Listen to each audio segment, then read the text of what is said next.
जय ठाकुर जी की दोस्तों। दोस्तों, अक्टूबर माह जो है वो हमारे लिए बहुत सारी संभावनाएं लेकर आ रहा है।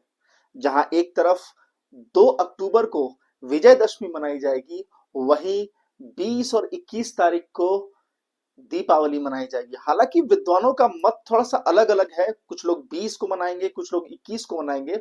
इस पे हम एक वीडियो अलग से बनाएंगे जरूर। और अगर आप उत्तर भारत से हैं तो छठ पूजा जो है वो इसी अक्टूबर में मनाई जाएगी। तो त्योहारों की वजह से यह जो महीना है ये बहुत ही विशेष हो जाता है। दोस्तों, मैं नितेश तिवारी आप सभी लोगों का एक बार फिर से अपने इस YouTube चैनल नक्षत्रम पर स्वागत करता हूं। दोस्तों, आप सभी लोगों के आग्रह पे हम पहली बार इस YouTube चैनल पर लेकर आ रहे हैं मासिक राशिफल। और इस बार हम आपके समक्ष प्रस्तुत कर रहे हैं अक्टूबर माह का राशिफल, जिसमें हम सभी 12 राशियों के बारे में बात करेंगे। डिफरेंट पैरामीटर्स पे बात करेंगे, जैसे फाइनेंस, हेल्थ, स्टूडेंट्स के बारे में बात करेंगे। और अंत में एक सेक्शन हम लोगों ने डिजाइन किया है जिसमें ये होगा कि वो कौन से दिन होंगे जिसमें आपको सतर्कता थोड़ी ज्यादा बरतनी चाहिए। उसके लिए उपाय आपको क्या करना चाहिए, ये भी हम थोड़ा बहुत आपको बताने की कोशिश करेंगे। तो आइए अब बात करते हैं कुंभ लग्न वालों के लिए। तो कुंभ लग्न की कुंडली अगर इस महीने देखें तो कुछ इस प्रकार रहेगी। शनि आपके कुंडली में लग्नेश होते हैं और आपकी कुंडली में लग्न से गोचर करेंगे अपनी मूल त्रिकोण राशि में, राहु के साथ युति बनाएंगे। वहीं आपके सप्तम भाव में हम देखें तो शुक्र और केतु की युति बनती है। सूर्य आपके कुंडली के षष्टम अष्टम भाव से गोचर करेंगे और बुध और मंगल जो है आपकी कुंडली से भाग्य भाव से गोचर करते नजर आएंगे। वहीं देखने वाली बात यह है कि बृहस्पति जो है वो आपकी कुंडली में षष्टम भाव में उच्च होकर गोचर करेंगे। दोस्तों, इसके पहले मैं कुंभ लग्न वालों के बारे में बताऊं अक्टूबर महीना कैसा रहेगा, एक बहुत ही महत्वपूर्ण सूचना आपको देना चाहता हूं। अगर आप अपनी कुंडली के बारे में कुछ प्रश्न पूछना चाहते हैं तो हमें अपनी बर्थ डिटेल्स और अपने सवाल जो है कमेंट में दीजिए। हम प्रयास करेंगे कि उन सभी प्रश्नों का उत्तर कमेंट्स के द्वारा दिया जाए। आइए बात करते हैं कि कुंभ लग्न वालों के लिए अक्टूबर माह कैसा रहेगा। तो अगर हम स्टूडेंट्स की बात करें तो आप देखिए, लग्न के स्वामी जो है वो शनि है और शनि जो है अपनी मूल त्रिकोण राशि में राहु के साथ गोचर करेंगे। तो यह बात समझने वाली होगी कि शनि जो है जहां भी बैठेंगे तो थोड़ा सा डिले ला सकते हैं और शनि धीमी चाल के कारक हैं। तो मैं समझता हूं कि इस समय थोड़ा सा जो कुंभ लग्न वाले के जातक होंगे, थोड़ा सा उनको आलस आ सकता है या फिर थोड़ा सा वो स्लो हो सकते हैं। साथ में राहु भी बैठे हुए हैं, तो स्टूडेंट्स को चाहिए कि थोड़ा सा और मेहनत करें और अपने को एक्टिव रखने का प्रयास करें वर्तमान पीरियड में। वहीं अगर हम जॉब की अगर बात करें, नौकरी पेशा लोगों की हम बात करें, तो इस समय पंचम भाव के स्वामी जो है आपके बुध होते हैं, वो आपकी कुंडली में भाग्य भाव में बैठे से गोचर करेंगे। पंचमेश और अष्टमेश हैं और ये भाग्य भाव से गोचर कर रहेंगे, मंगल के साथ युति बनाएंगे। साथ में आपकी कुंडली में मंगल जो है वो दशमेश होते हैं और आपके भाग्य भाव में गोचर कर रहे हैं। तो मैं समझता हूं कि ये समय नौकरी पेशा लोगों के लिए बहुत अच्छा रहेगा। कुछ आपके इंक्रीमेंट्स वगैरह जो है वो आपको मिलते नजर आएंगे। जॉब प्लेस पे वो अप्रिसिएशन जो आप काफी लंबे समय से ढूंढ रहे थे वो आपको मिलती नजर आएगी। अगर आपको ट्रैवल करना है, स्थान परिवर्तन करना है, स्पेशली उन लोगों के लिए जो ऑन साइट अपॉर्चुनिटीज की तलाश में है, उनके लिए ये समय जो है वो काफी महत्वपूर्ण और अच्छा होने वाला है। साथ में ध्यान देने वाली बात यह है कि षष्टम भाव से गोचर बृहस्पति अपनी उच्च राशि में कर रहे हैं और दशम भाव में कुछ देख रहे हैं आपके। तो इस समय हो सकता है कि आपकी कुछ आलोचनाएं, आपके कुछ आलोचक जो है वो बढ़ सकते हैं, लेकिन यह भी बात ध्यान रखने वाली है कि सारी आलोचनाओं के बावजूद आपको अच्छी अपॉर्चुनिटीज और आपके करियर में ग्रोथ जो है वो मिलता नजर आएगा, स्पेशली अक्टूबर, नवंबर और दिसंबर माह में।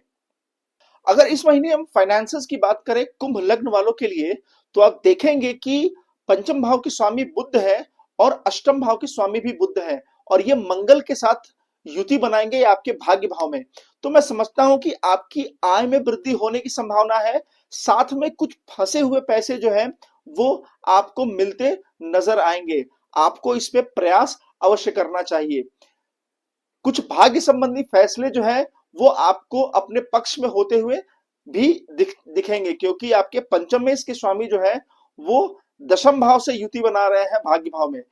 अगर इस महीने हम आपके पंचम भाव के स्वामी जो है वो बुध होते हैं, और बुध की कुंडली में नवम भाव से गोचर करेंगे और दशम भाव के साथ जो है वो युति बनाएंगे, तो मैं समझता हूं कि ये समय जो है कुछ नई अपॉर्चुनिटीज के लिए भी अच्छा है। अगर आप कुछ नई इन्वेस्टमेंट्स करना चाहते हैं या फिर कुछ नए नए अवसरों की तलाश में अगर आप हैं फाइनेंशियली, तो ये आपके लिए समय जो है वो अच्छा रहने वाला है। वहीं अगर आप देखेंगे तो मंगल जो है आपकी कुंडली में आपके व्यय भाव को भी देख रहे होंगे, भाग्य भाव से बैठकर व्यय भाव को देख रहे हैं, तो कुछ धार्मिक चीजों में आप खर्च जो है इस महीने कर सकते हैं। एक और चीज आपको ध्यान रखनी चाहिए कि चूंकि बृहस्पति जो है आपकी कुंडली में षष्ठम भाव से गोचर कर रहे हैं, तो कुछ लीगल खर्चे जो है आपको वो आ सकते हैं। यानी कि कुछ अगर लीगल मामले आपकी कुंडली में या फिर अगर आपके जीवन में है जिससे आप जूझ रहे हैं, तो हो सकता है उन लीगल खर्चों पे कुछ खर्च भी आपको करना पड़े। अब आते हैं बिजनेस के लिए। तो अगर आप देखेंगे बिजनेस के लिए, तो शनि जो है आपकी कुंडली में लग्न में बैठे रहेंगे और राहु के साथ युति बनाएंगे, तो मैं समझता हूं कि थोड़ा डिले, सारी चीजों में थोड़ा सा डिले आपको मिलेगा। लेकिन यह बात समझनी चाहिए कि शनि जो है वो डिले जरूर है, डिनायल नहीं है। यानी कि शनि अगर आपके लग्न में बैठे हैं तो ये कुछ चीजें आपको देर से जरूर देंगे, लेकिन देंगे जरूर, ये बात आपको समझनी चाहिए। इस वर्तमान समय में अक्टूबर की अगर हम बात करें, तो थोड़ी सी मेहनत जो है आपको अपनी बिजनेस में ज्यादा करनी पड़ सकती है। थोड़ा सा आपको डिले सारी चीजों में अपनी बिजनेस की अपनी बिजनेस में देखने को मिल सकता है। लेकिन वहीं अगर आप सर्विस सेक्टर में है या फिर सर्विस इंडस्ट्री में है, तो मैं समझता हूं कि आपको कुछ नई अपॉर्चुनिटीज भी मिलती नजर आएंगी, क्योंकि शनि जो है आपकी कुंडली में जहां लग्न में बैठ वक्री है, लग्न में वहां से दशम भाव को भी देखेंगे, जो कि आपके रोजगार का भाव है, और मैं समझता हूं कि कुछ नई अपॉर्चुनिटीज आपको मिलती नजर आएंगी।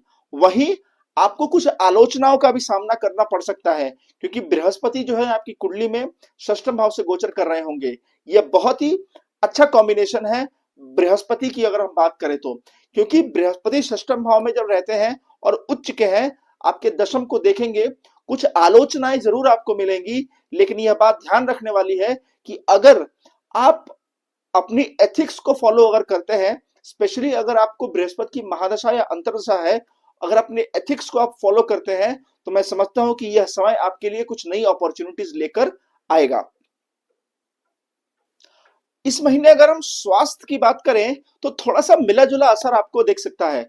शनि आपकी कुंडली में लग्न में गोचर करेंगे और सप्तम भाव को देखेंगे, जो कि सूर्य की राशि है, और तो इसमें आपको कुछ पेट कमर पैर में परेशानी हो सकती है।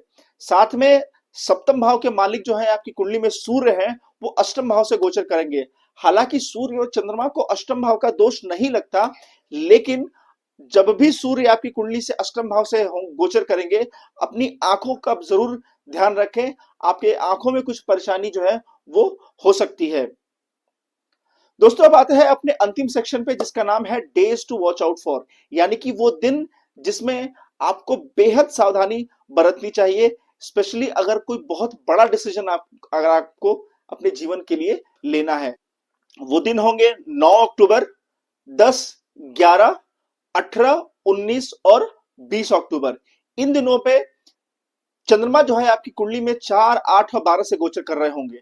इन दिनों में बहुत बड़ा डिसीजन अगर आपको लेना है, तो थोड़ा सोच समझ के लीजिए। मैं आपको सलाह दूंगा कि नहीं लीजिए। अगर आपकी कुंडली में चंद्रमा की महादशा अंतर्दशा अगर चल रही है, तो विशेषकर इन दिनों में आपको कोई बहुत बड़ा डिसीजन नहीं लेना चाहिए। अब बात करते हैं उपायों की। तो अगर हम उपायों की बात करें, तो आपको हनुमान जी की आराधना जरूर करनी चाहिए। शनि आपकी कुंडली में लग्न से गोचर कर रहे होंगे, हनुमान जी की आराधना जरूर करनी चाहिए। साथ में आपकी कुंडली में सप्तम भाव के स्वामी जो है वो सूर्य है, अष्टम भाव से गोचर कर रहे हैं, तो सूर्य की आराधना भी आपको अवश्य करनी चाहिए। दोस्तों कैसा लगा हमारा ये प्रयास हमें कमेंट करके जरूर बताइए। अगर आप इस वीडियो पे नए हैं तो हमें लाइक करिए, शेयर करिए, सब्सक्राइब करिए। मिलते हैं अगली वीडियो में, तब तक के लिए जय ठाकुर जी की।